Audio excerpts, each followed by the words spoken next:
Hello and welcome to another science revision video. Now in this video, it's going to be a very short one, looking at elements, mixtures and compounds. We know that the basic building blocks of everything that we see in the universe are atoms. Atoms are very, very tiny particles. The word atom actually comes from the Greek word atomos, which means indivisible. You can't break it down physically any smaller. We call combinations of atoms molecules. So for example here we've got two atoms of oxygen that combine together to form a molecule of oxygen. Here we've got two atoms of hydrogen, an atom of oxygen, and these are combined together to form a molecule of water. Okay, so those are molecules. Let's look now at the difference between elements, mixtures and compounds. First of all, an element consists of only one type of atom. So for example here, copper consists only of copper atoms. If it was gold, it would be gold atoms, sulfur atoms, and so on. So an element consists of only one type of atom.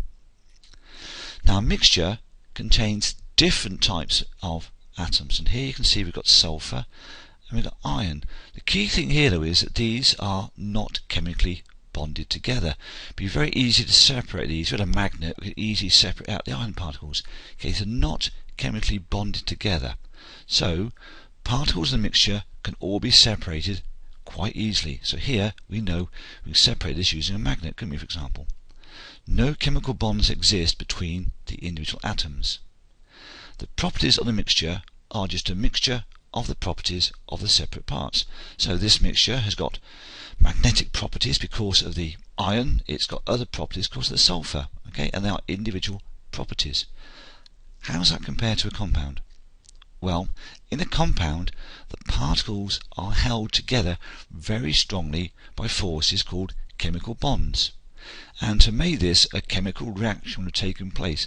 So for example, in the case of iron sulfide, we would have heated this, and the heat would have provided enough energy to form a bond between these two.